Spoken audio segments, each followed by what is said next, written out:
worried for our friends, we ran off together, scoundering around the neighborhood. It took us 10 minutes to see Devin, who had spotted us first and was waving us down from the edge of the borderline of the plain, the field, and the farthest possible sidewalk on the last block of our neighborhood. Stepping out onto the road from made you dead, as at least everyone else were here to see you do it. We rushed over to him and saw Gil examining his sharp incline on the side of the road, where a storm and drain feeds ran off down the water down to a ditch-like area that was often muddy. It was also overgrown with weeds and vines that climbed up nearby the cheddar trees, which consider into the ugly little forest, typically occupied by the drunks and garbage. For reasons we never really understood, this area on the edge of our battlefield. It was Nick's favorite hiding spot, and we would sometimes be in the ditch, eyes peeking out at the street level. The entire opposing team was already dead. Next to Gil was Peter. In a way, I had never seen him before. He was in a state of shock, rocking back and forth gently in a fetal position. I asked everyone what had happened, but Gil wasn't around at the time, and I knew nothing about it. Peter had yet to say a word. Nick was nowhere in sight. I tried to coax the answer from Peter, but he just looked back with saucer eyes, and when I started shaking him and demanded to know what happened, he murmured something, but it was so quiet, he may have mouthed it silently. To this day, however, the closest thing I could think of was what he said would be, "I saw him, and I shot him." My stomach dropped. Peter didn't give me a straight answer, but I still had a deep increase in worry that something terrible had happened to Nick, that maybe hit the box that electrocuted him. This was morbid, and the conclusion came to my mind. Gil, Brian, and Devin and I searched the area, sinking into the mud on occasion. I sniffed the air, smelling the electrical burn again. Every second that passes by, we didn't see Nick in pain, or worse. It was a small relief, but we didn't find any trace of him at all, until we started heading back for Peter.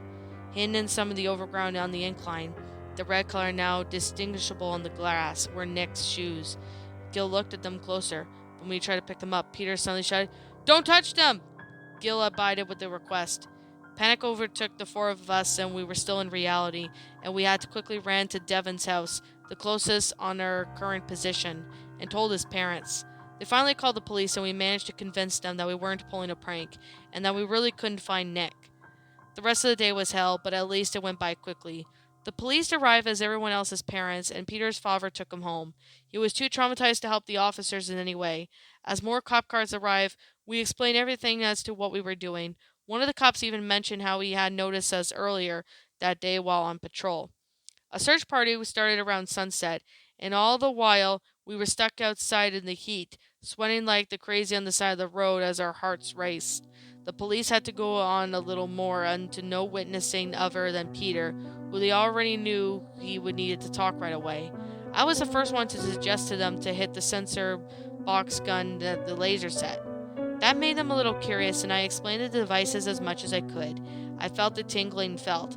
They may have concluded that the toy sounded dangerous, but still, it was just a toy. Nevertheless, they decided to take the forage set into further investigation. I had no arguments, and after what they might have just happened to Nick, I wanted nothing to do with them the set anymore, or for that matter, laser tag or guns. I knew the game in for whatever could have taken from this day, as it was tainted now. They quickly found Peter's gun, dropped in the tall grass by where he had been sitting. Nick was still soon discovered after, not far from his shoes, but even with their help, I couldn't get the vest off. The damn thing just sat permanently strapped onto my body. Finally took Devin's father bringing a pair of metal shears from his garage to get the hit box off of me. He had to get it to work on cutting through the thick leather straps, but at least I was free. Safe, the police took the device and began searching for the other. Only like Nick, they never found it. Over the following weeks, they combined the area for both the hit box and its wearer, and even dredging up the mud to see if it sunken into it. I began to have visions of it exploding in a bright nuclear fireball, vaporizing Nick, but I kept the nightmares to myself. The twins' parents might have suffered more than I did, and I knew it was my fault. Despite the assurances that day, the ones that followed from the police, Nick was never found. His disappearance made the local news, and then the state news. No suspects were named. Every time I walked by a missing children board in Walmart, I saw his face, haunting me staring at the above with the description and the number to call. I saw that poster hanging for years until I went off to college and left my old town and my friends behind it all, to which it was invariably shattered by the incident. In my senior year, I came out of winter break, and by now, I invented my reality, and I mentioned earlier that I shoved the idea of laser tag toy killing him out of my mind, coming to believe, like the town did, that Nick had just ended up being another vanished or abducted kid that would never return coming home. I had a flashback of his funeral, 2 years after he disappeared, where I was unable to look at his parents or Peter in the eye across from Nick's empty casket. The past didn't really stay dead. When I came home, my mom told me in a shallow voice that Peter had been calling recently, asking me for every other day.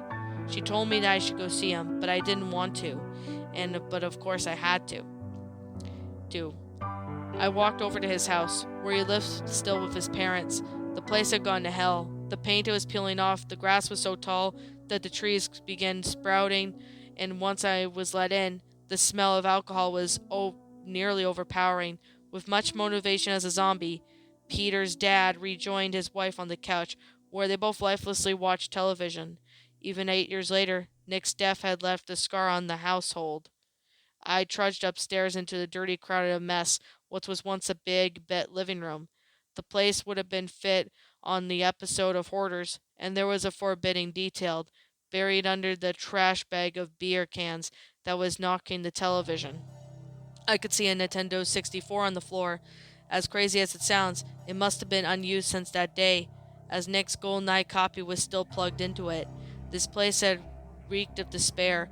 Desperately, I wanted to leave, but if Peter wanted to talk, if he had answers, then I would have met him. He was in his room, also in the disaster area. Empty energy drink cans lined the floor, and I could see that he had grown an unruly beard before he turned around in his computer chair. After exiting some MMORPG I was unfamiliar with, I greeted him as kindly as possible, and I could see the sadness in sunken eyes, but what he was really hiding was his anger. When he spoke to me, it was what I can only describe as restrained barks. He must have had nothing but hatred for me, which I didn't blame him for, that he was still struggling out of control. Suddenly he started laying everything there, getting off of his chest at long at last. His parents had been sending him to a therapist for all those 8 years since that day, and he said that while she had helped, and he was making slow progress, he hated the bitch inside, but she didn't believe him when he had shared his account of events. When he told me that he just had started going to a psychiatrist and hoped that he would believe him. Understanding his anger, and now feeling nothing but pity, I talked to him calmly and reasonably. He eventually did relax after getting some the contempt he had for me. He took a deep breath, and while his whole body shuddered, as if in anticipation of forthcoming grand revelation, that was when as much as I got hurt. The truth at last, it dreaded vindication. I mentioned that it would be a start of our story.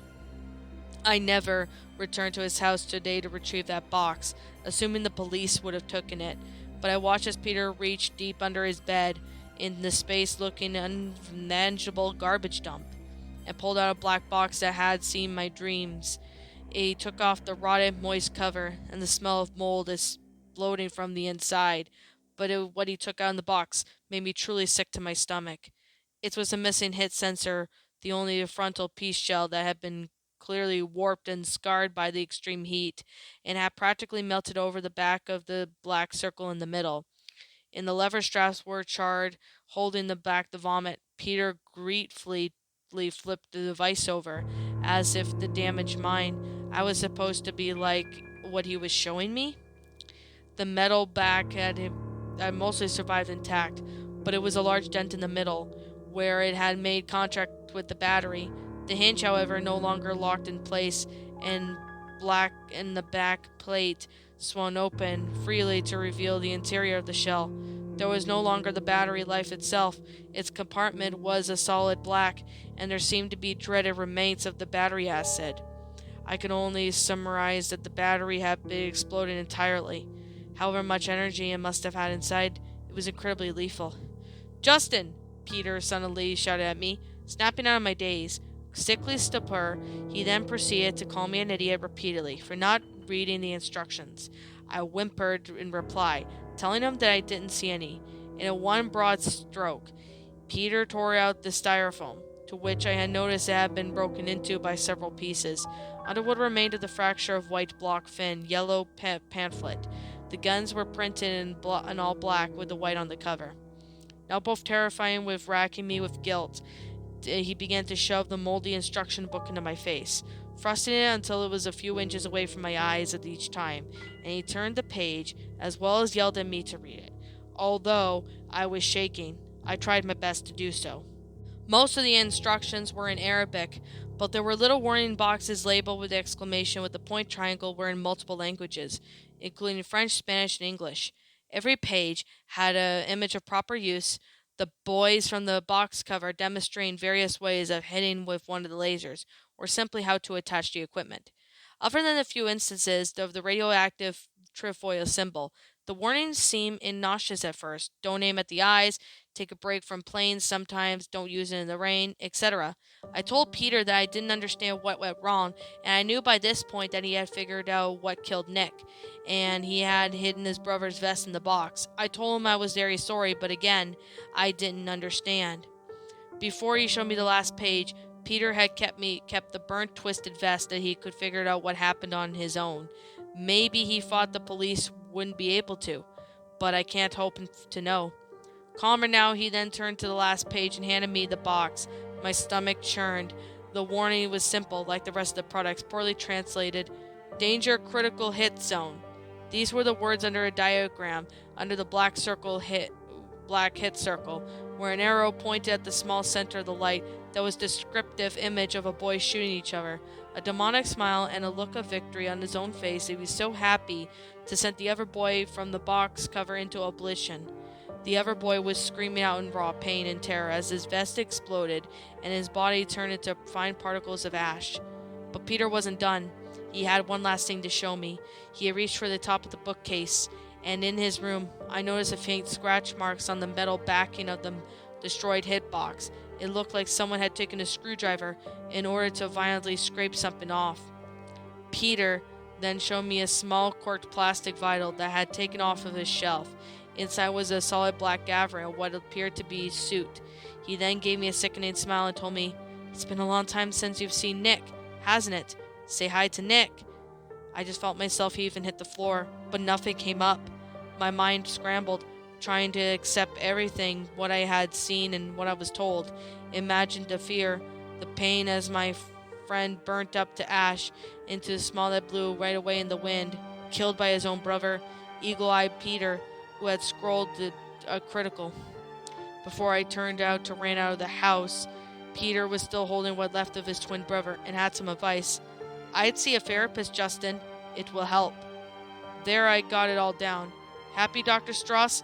Whether or not anyone reads this, I don't care anymore. Maybe there in recording time of what will really happen will really help me. I really don't know what to do.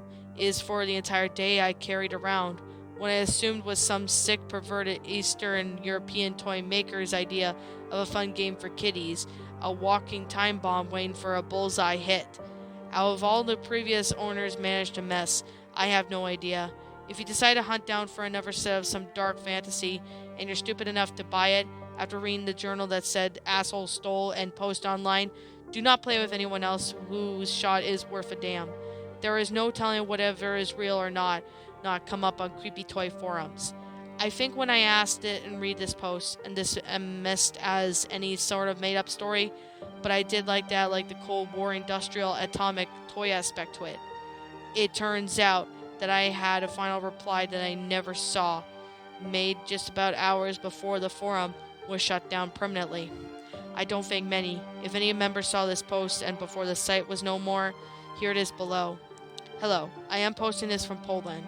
I have a good grasp of English. The box will describe the sounds as much as you saw in your neighbor's attic. He was a collector of strange things. His box was in very good condition, with the year 1986, and still had the original instructions. And I have seen this image of a boy shooting the other and blowing him up. It was a terrifying child's toy. It's impossible to say who had made it, and there's no company name on the box, so it would be very difficult to find out how they were made. The language on the box and most of the instructions is certainly Belarusian. I wish I could tell you more information about the product, but sadly, as even a collector, his box is missing the actual weapons and vests. How strange is that the full set would make it all the way to a thrift store in America? I hope the therapy gets you guys through this time in your life. Take care.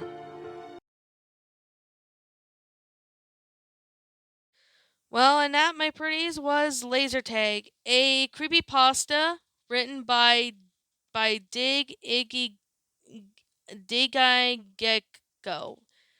Oh, I think that's how you pronounce it. My final thoughts on the story. Well, this is the first story of this kind of series called Cold Relics, and I decided to read this story, which is involving, well, laser tag. Like, the aspect of it, having like a weird laser toy that these people didn't they bought, but when the people played it, they didn't know what happened until someone dies. So I mean, it's really a good idea to read the warnings on each of these toys before you consider playing them or something, which is why they're being more restricted on toys right now. But the thing is, and I'm going to be honest, I have not played any of these toys in a while. I mean, I'm not crazy on Nerf guns, but it's okay too because I think my brother used to have them at one point. But I really have to say it's definitely a pretty good story. I mean, the aspect of, the whole concept of the story, it's honestly really well made in detail. I personally really enjoyed the concept of the story and I thought it was a really good one. So to the author of this story, pretty good job with this story. I really got to say. The grammar was good as well as the sentence structuring and the storyline. So I definitely gotta really say it's definitely a pretty awesome work. I mean, it's a pretty good episode, pretty good start to the Cold Relic series, which I'll start reading them whenever I can. Which I think the sequel, I will try and get to the sequel sometime when I can. But I could definitely say this is definitely a pretty good story involving laser tag. So I mean, I haven't played laser tag in a long time. I can't remember when the last time I played it. It must have been maybe, I don't know, a few years ago or something. But with that being said and that being the case, it's a good story. I recommend it for anybody who is curious as to, about this story. So I'll leave a link in the description down below for any of you guys who are interested in wanting to go see it. You guys can go watch this video. I mean, you guys can go and read the story if you like. I will put a link in the description. I did see Seabass actually narrate this story as well as a few other people narrate this, so I thought, you know what, maybe I should give this story a go.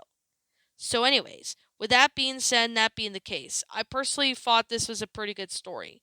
And with that being said, this is just my own personal opinion, and if you happen to disagree with me, that's fine too. We're all entitled to our own opinions in regards to these creepypastas, and this is just simply my own personal thoughts. I give this story a 10 out of 10. It's that good. It's a pretty good story. It's definitely well made in detail. It's awesome. I definitely really enjoyed the concept of this story. So, yeah, the author of this story should be proud of this story. This one was definitely a good one. I definitely enjoyed reading it. It was fun. It was really amazing. So, I guess with that being said and that being the case, I give this story a 10 out of 10. A pretty good story. And this is just simply my own personal opinion for any of you guys wondering. If you disagree with me, that's fine too. So, anyways, with that being said and that being the case, what did you guys personally think of this creepypasta? Did you all enjoy it? Did you all not? Also, what we have done personally to help make this story a lot better? Feel free to leave me know what your thoughts down in the comments below because I personally would like to hear your opinions. And as always, I'm the Lion Queen. I want to thank you so much for watching today's video. And if you're new to my channel, feel free to leave this video a like, comment, and subscribe if you're new. Ring the bell for notifications to when I upload, so that way you guys will not miss an upload. And as always, I will be seeing you all in the next video. Peace out, and like always, please roll the outro because I'm out.